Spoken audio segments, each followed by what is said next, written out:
El siguiente tema se llama ácidos nucleicos. Como deben saber, pues los ácidos se llaman así porque se descubrió en el núcleo. Estos dos ácidos que son muy importantes. ¿Qué son los ácidos nucleicos? Pues son moléculas muy grandes, por eso se le dice polímeros, formadas básicamente de unidades pequeñas que son monómeros, pero que en este caso se les llama nucleótidos. Más adelante vamos a ver la estructura del nucleótido. Entonces, los ácidos nucleicos son largas cadenas de nucleótidos y, y que están unidos entre ellos, ¿no? Entonces hay los dos tipos básicos que ustedes ya saben, ácido ADN y ARN, ácido desoxirribonucleico y ácido ribonucleico, que son los ácidos, son ácidos muy importantes para la vida. ¿Quién los descubrió de inicio? Johann Friedrich Miescher, que aisló una sustancia en el núcleo y llamó nucleína. Y posiblemente ya le cambiaron a ácido nucleico. ¿Quiénes descubrieron exactamente la estructura de los ácidos nucleicos? O sea, cómo estaban organizados. Fueron James Watson y Francis Crick. Descubrieron la estructura a través de una técnica que llaman fotografía 51, pero bueno, lo interesante es que ustedes vean cómo está formada esa estructura. Entonces, como dije anteriormente, ¿cuáles son los ácidos nucleicos? El ADN y el ARN. Ácido desoxirribonucleico y ARN ácido ribonucleico. ¿Cuáles son las diferencias básicas? En el azúcar.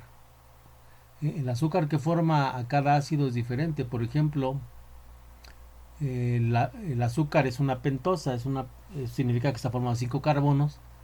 En el caso del ARN se llama ribosa y en el caso del ADN se llama desoxirribosa. ¿Qué otras diferencias tienen? Las bases nitrogenadas. En el caso del ADN está formado de adenina, guanina, citosina y timina. Y en el caso del ARN está formado de adenina, guanina, citosina y uracilo. Entonces, ¿qué cambia en las bases nitrogenadas? En el ADN tiene timina y en el ARN tiene uracilo. Esas son las diferencias básicas. Y otra cosa es cómo están estructurados. El ADN tiene doble hélice serían dos cadenas y el ARN tiene una sola cadena. Esas son las diferencias básicas entre esos dos ácidos nucleicos. Como observan en esta diapositiva, pues ahí se ve claramente las dos cadenas de ADN y una sola cadena de ARN.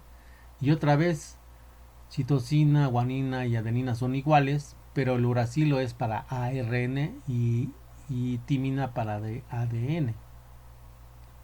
Más adelante vamos a ver las funciones de estos ácidos, pero una de las principales es que gracias a ellos existe toda la biodiversidad de organismos que existen en el planeta. Es decir, la secuencia de esas bases son diferentes en cada organismo y por eso existen diferentes organismos. Bueno, aquí tenemos la composición del nucleótido y veamos básicamente que es el azúcar que está en el centro, el grupo fosfato y la base nitrogenada que ya vimos que es adenina, guanina, citosina, timina en el caso de la ADN y adenina, guanina, citosina, timina y uracilo en el caso del ARN. Entonces son iguales, cambian las bases para cada uno de ellos, pero esa es la estructura química. Bueno, aquí ya tenemos con mayor claridad en el caso del ADN la doble cadena. Del lado izquierdo ustedes ven una cadena, del lado derecho la otra, y ven cómo se unen esas bases nitrogenadas, adenina con timina, guanina con citosina, y, y así se van, en el caso del ADN, se van uniendo. Entonces ahí sí tenemos ya la estructura completa. La letra A significa que es el azúcar, que en el caso del ADN es desoxirribosa, como lo comenté al inicio, y el grupo fosfato. y ahí están entonces, bueno, el nucleótido de cada lado, eh, con las líneas del lado izquierdo, que es una cadena, y del lado derecho es otra cadena. Entonces, esas uniones de esas bases son diferentes para cada microorganismo, y es lo que los hace diferentes. ¿Qué funciones tienen? Ya lo he comentado ahorita, la diversidad evolutiva. O sea que la secuencia de esas doble hélice que también le llaman, pues es diferente para cada organismo, y eso es lo que nos hace distintos. También pueden mutar esas dobles hélices, pueden cambiar, y entonces tenemos mutaciones. Eh, bueno, en el caso de las plantas, que es algo de lo que yo conozco más, pues encontramos plantas que las hojas son de muchos colores.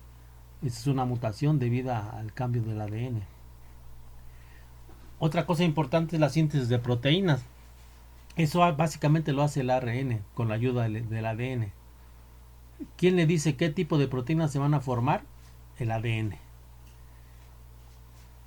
Y lleva esa información directamente al citoplasma, y ahí es donde se van formando las proteínas, que acuérdense que las proteínas son la unión de varios aminoácidos. Entonces, pero ¿quién dice qué proteínas? El ADN.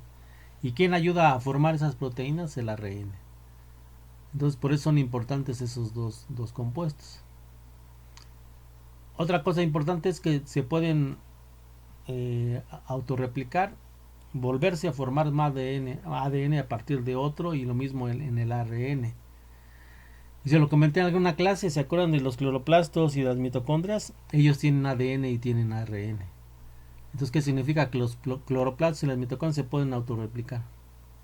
O sea, de uno se puede formar otro. Y de las mitocondrias también de una se puede formar otra. Y eso es una de las explicaciones que da la ciencia para la formación de la vida. O sea, si no se hubieran podido autorreplicar, pues no se podía poder formar otra célula. Entonces, por eso son muy importantes. A eso se refiere capacidad de autorreplicarse. Bueno, pasamos a otro tema, que son los minerales. Y están muy relacionados con las enzimas, porque son básicos para el funcionamiento. El tema que se vería posteriormente en el segundo parcial tiene que ver con metabolismo. Pero para que el metabolismo funcione bien en un organismo necesita de diferentes cosas. Y una de las cosas básicas son las enzimas, y otras cosas son los minerales. Entonces siempre he insistido que nos preocupemos por la alimentación, de qué nos alimentamos, cómo nos alimentamos, estamos comiendo minerales o no. Ahorita estaba leyendo una pues un artículo relacionado con una verdura que se llama kale, que es un tipo de lechuga, pero que tiene gran cantidad de minerales, y que eso ayuda al metabolismo del organismo. Entonces sí son muy importantes para todos los seres vivos. Se dice que representan del 1 al 5% del peso corporal de los organismos. O sea, aparentemente es poco, pero su función es muy importante. Y entre otras cosas, los vamos a ver más a detalle, pero nos ayuda a la formación de los huesos, en el caso de los seres humanos, a la regulación del ritmo cardíaco, a la producción de hormonas. Entonces imagínense la importancia que tienen estos compuestos en el metabolismo de los seres vivos. Estoy poniendo ejemplos del humano para que veamos la importancia, ¿no? Ahora sí, con más detalle, las funciones de los minerales: mantener el equilibrio osmótico de las células. Alguna vez en clase expliqué la ósmosis, que es la entrada de solutos a la célula, de la parte de afuera de la célula a la parte interna. ¿Quién nos ayuda a mantener un equilibrio? Es decir, que no haya mayor cantidad de solutos afuera o menor cantidad de solutos adentro. Pues serían los minerales, nos ayudan a mantener ese equilibrio. Por eso son muy importantes. Ahora otra vez, lo que siempre he comentado: activadores de enzimas. Potasio, magnesio y calcio ayudarían que las enzimas funcionen mejor, y entonces el metabolismo de los seres vivos se hace más eficiente. En la contracción muscular, han escuchado mucho el comentario de que deben comer plátano cuando tienen cuando los jugadores tienen mucho esfuerzo en sus músculos, entonces pues es importante el potasio para eso. Ahorita vamos a ver una diapositiva más adelante de la importancia del potasio en la fotosíntesis. Acuérdense que la fotosíntesis se lleva a cabo gracias a la molécula de clorofila, pero la molécula de clorofila en la parte central tiene magnesio. Entonces, si no existiera magnesio, o si no se le diera magnesio a las plantas, pues la fotosíntesis no sería eficiente. Echamos de menos al calcio, pero el calcio también ayuda mucho a la coagulación de la sangre. Si no tenemos una buena coagulación, por ejemplo, si van al odontólogo, pues sería un problema si le sacan una muela o algo así. Eso tiene que tener buena coagulación para que cierre bien los espacios. Entonces necesitamos calcio. En la formación de la hemoglobina es muy importante la proteína de la hemoglobina para la sangre. Y en el caso de citocromos, que son pues unidades que son importantes en la cuestión de la respiración, que lo vamos a ver en el tema de metabolismo, están formados en la parte central de cobre. Y pues es muy común ustedes escuchar que las pastas dentales las elaboran con flúor, y eso nos ayuda a evitar las caries. Entonces es un ejemplo de todas las funciones que pueden tener los minerales. Y ahí están algunos ejemplos de algunos minerales, ¿no? Potasio, magnesio, calcio, cobre, flúor. Aquí está el ejemplo de la hemoglobina, como en la parte central tenemos el hierro. Entonces sin ese mineral, pues no tendremos una buena proteína, ¿no?, en la sangre, y tendremos problemas para que se transporte el oxígeno. Y la clorofila, como les había dicho, en la molécula central ustedes observan el Mg, que significaría magnesio, que nos ayudaría entonces a formar la estructura de la clorofila y por lo tanto a hacer más eficiente la fotosíntesis. Y por último, ese esquema pues nos indica claramente, si observan del lado derecho, la presencia de calcio. Esa sería la importancia en los músculos, la presencia de calcio, ¿no? Entonces, como he comentado desde un inicio, son muy importantes para el metabolismo de las plantas y de los seres vivos en general.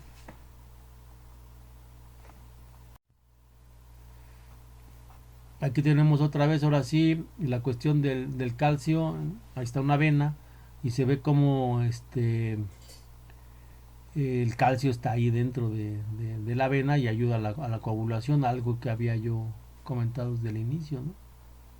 Entonces tenemos que preocuparnos por ellos y buscar la manera o preocuparnos por saber si nos estamos alimentando de minerales.